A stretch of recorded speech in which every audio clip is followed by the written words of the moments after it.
This one should be interesting. For today's episode of Breakthrough Marketing Secrets, I'm going to talk about how not to be a spammer. Or I guess the question that I'm answering, that's not even the question that was asked, is should I buy an email list? I'm just seeing like red flags or like alarm bells, hearing alarm bells going off with this question that I got. And it's Mailbox Monday. And so I'm going to answer this question in today's episode. But the answer I'm going to give is not exactly, I think, what the person was hoping for when they submitted the question. So my subscriber sent me this question. Roy, my biggest question is on how to gain people's trust, especially with cold emailing, because I have millions of private active emails, but I haven't found a good way to build a good relationship with them. So if you have a question that you would like my answer to in an upcoming episode of Breakthrough Marketing Secrets, then submit it at the link in the description. It's at breakthroughmarketingsecrets.com/ask. And let's dive into today's episode where I'll answer this question. These are the proven direct response marketing, copywriting, and entrepreneurship success strategies you can use today to write your own ticket and create the life you want. I am Roy Furr, and this is Breakthrough Marketing Secrets. Now, here's today's breakthrough. Okay, so again, I'll just repeat that question. Roy, my biggest question is on how to gain people's trust, especially with cold emailing, because I have millions of private active emails, but I haven't found a good way to build a good relationship with them. So, I don't know exactly how you got millions of active emails. Maybe somebody sold them to you. Maybe you downloaded a script or wrote a script and scraped them off a bunch of people's websites. Maybe, who knows, right? There's a lot of ways that you can get email addresses. But if somebody didn't give you their email, like if you're asking this question and you have millions of email addresses, I can pretty much guarantee that you did not get those emails from somebody who said, yes, please send me information about your offer, about your product, about your service. That you got those email addresses in some other way. And if you send email to those email addresses, you will be labeled a spammer. You will not gain people's trust by sending those emails. You're like with cold emailing, you're not going to gain trust. I don't care if they're active emails. Whatever. You're not going to gain people's trust. They're going to click the spam button. I know because I get a bunch of emails that I didn't sign up for. People put me on their MailChimp list or Active Campaign list or Aweber list or whatever. They put me on their list. And you know what I do? I go down to the unsubscribe button and I click that. And when I'm unsubscribed, it gives me an option to say, I didn't sign up for this email, or this should be reported as spam. And I report it as spam. The other thing that I do when I get an email like that is I go inside Google Apps, like it's the same as Gmail, right? And I click unsubscribe and report as spam. And so I have Google trying to prevent this person from sending me emails again and flagging it as spam for other users. And I have this person's email service provider. And when it doesn't come through on a list like MailChimp, where I actually trust the email service provider to actually deal with the spam complaint, usually I don't even click the unsubscribe link. Usually I just say block this person or report as spam. Because I can't afford to have my time wasted by people that like have no respect for my privacy. And as much as emails are kind of not private, they are also private. In fact, you call them, like in this question, they say, these are private active emails. Well, if they're private active emails, don't invade people's privacy if you want their trust. So you're going to be labeled a spammer. And if you mail that list with any kind of regularity, if you mail those email addresses with any kind of regularity, what's going to happen is your IP address is going to get flagged. You're going to be called a spammer on like the internets, right? And the internet, like these email service providers are not going to let your emails through. And so I don't care if they're real email addresses, you're still going to be called a spammer and you're still going to not get emails delivered. And you're not like, it's not an effective way to build a business. It's not like, it doesn't work. It doesn't. That said, I work with clients where we rent email lists and we send emails to people who don't know us at all. And we do it successfully. One of the ways that actually happens is, for example, when you rent an email list. So let's say ABC Corporation has a big email list and they have a relationship with their audience. Usually if ABC lets, XYZ Corporation rent their email list, XYZ Corporation writes the email, but ABC has a little header that says, this message is from a partner of ours that we believe you might find valuable. And click here if you'd like to not receive these messages again in the future. And so there's a header from ABC Corporation who has the existing relationship. And then XYZ Corporation gets to put their message there, right? And in that context, we do send out a lot of emails that are able to achieve results, that are able to get people to move towards us and to actually be willing to build a relationship with us where there is some level of trust in us as the marketer. And the way that you do that is you actually get these people to raise their hand. Now, there's a lot of factors that go into it, but if I was going to do this just from scratch and I wanted to build a relationship with these people in order to make a sale, one of two things can happen. You can have really good long copy that is, oftentimes it's something like a 45-minute to an hour-long video that is designed to convert someone in one go. It's a traditional video sales letter, right? And it's designed to, hey, if you're interested in the message that we open with, by the end of this, you should be buying a low price product, right? And it tends to be a fairly low price, less than $100, often less than $50, sometimes less than $25.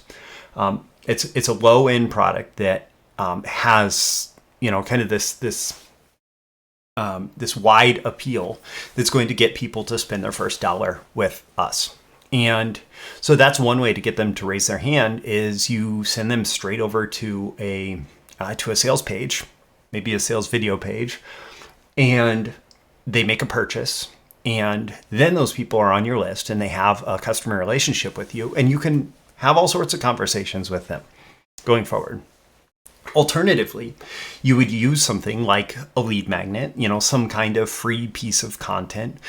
Oftentimes this can be it could be a video, it could be a report, it could be, a piece of research, it could be some kind of tool, some kind of I don't know what business this person is in that asked this question. It could be, an outline, it could be whatever, when I say outline, I mean like a template, that sort of thing for whatever it is that they're offering.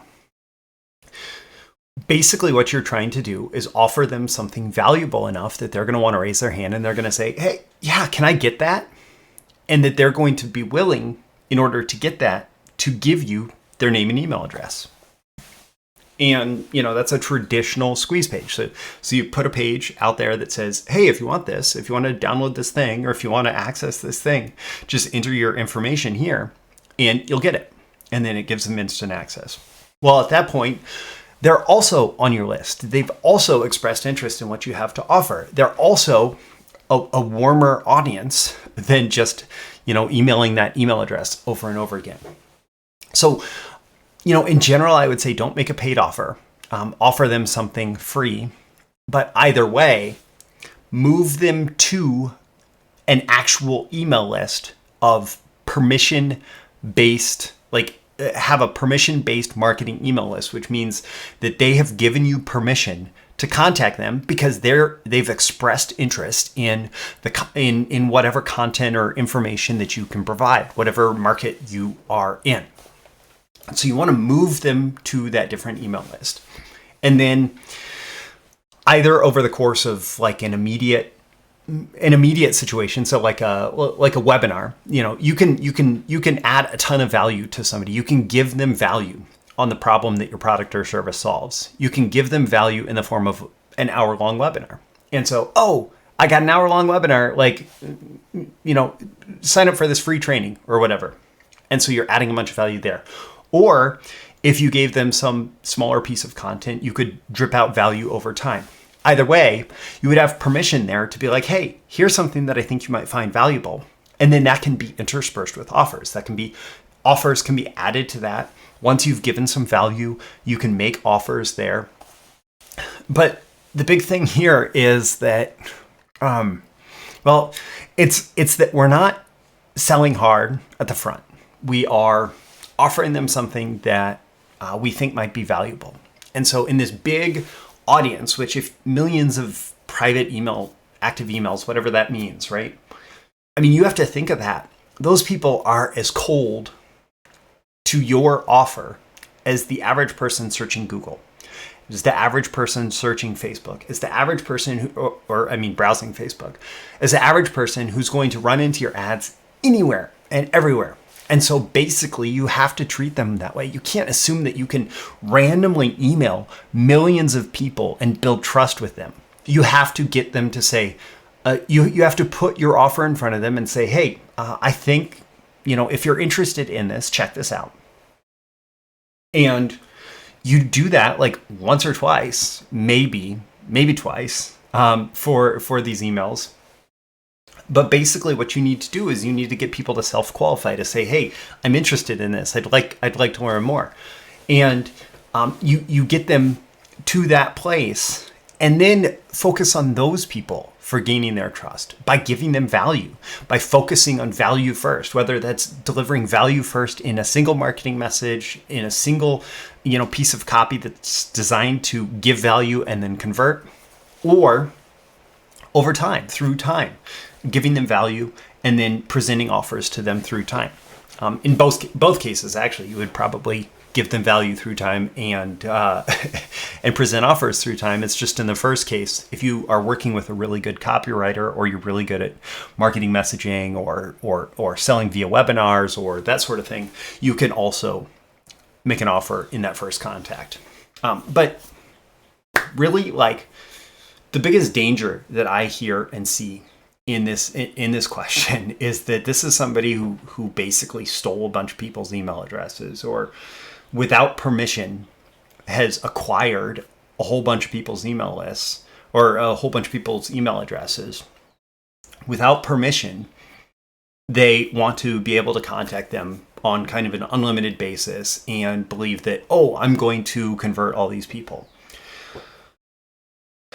When you put yourself on the other side of that and you imagine like, oh, some random person is emailing me and just trying to sell me stuff, you don't want that, and you're not going to buy from them. And it's just a terrible and ineffective way to build your business. And the nature of the internet, it may be free, almost free to send a million emails, but there is a dramatic cost, a very significant cost in your sender reputation. And sender reputation matters a whole lot in actually getting your emails delivered. And so if you have millions of private active emails, and everything you send is going to their spam box, and you get followed around the internet as a blacklisted sender, like, you're not going to build your business that way. It's not effective. So I would say, going back to the question that I actually used to title this video, should I buy an email list? How not to be a spammer? There are reputable email marketers that they don't give you the email addresses. When you rent and when you purchase an email send from them, what you are purchasing is that they're going to send emails to their own list using your own content for a certain number of emails. So, maybe they sell it by the 10,000, maybe they sell it by the 100,000, maybe it's a whole list send, whatever it is. But you are essentially, you're giving them the creative and you're giving them the money in exchange for them sending the creative to their list. And that is, that in my experience is the only reputable way to do email marketing that you're sending to a list that's not one that you have actually developed through already acquiring the permission to send to each individual person. Alternatively, you buy traffic or you earn traffic and you send it to your website and you get people's permission. And then that email list, it's much easier to gain trust because you got permission in the first place to email them. You got their consent to send them emails. And yeah, I mean, I don't have much else to say about this besides, if you do want to go deeper into this, I do have a couple other pieces of training, a couple relevant pieces of training in BTMS Insiders, my training library for marketers and copywriters. One is the Value First Funnel Strategy, which is all about delivering value first to lead somebody down that garden path to the sale. And the second one is Build Your Email List for Marketing and Sales, which was a conversation between me and my coach, Joseph Rodriguez, about all the different ways to build your email list to actually do marketing and generate sales from it. So both of those are relevant. I'll include links in the description to that, as well as where you can ask me a question if you'd like that answered in an upcoming Mailbox Monday episode of Breakthrough Marketing Secrets. My name is Roy Furr. This has been your daily episode of Breakthrough Marketing Secrets. Leave a comment or a review with this episode. Let me know on a scale of 1 to 10 how valuable you're finding it and why. What are your action items? What are your takeaways? What are you getting from this? What are you going to do as a result of this? How has this changed maybe your view on email marketing?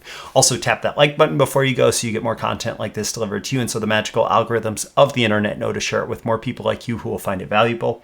You can certainly share it with folks directly and subscribe before you go. You can subscribe here. You can also go to breakthroughmarketingsecrets.com, get my daily emails Monday through Friday, including these episode notifications and more exclusive content for email subscribers. Again, Roy Furr for Breakthrough Marketing Secrets. I always aim for a 10 out of 10 value. Hope that I've delivered it here, and I look forward to catching you again in the next episode. See you soon. Bye.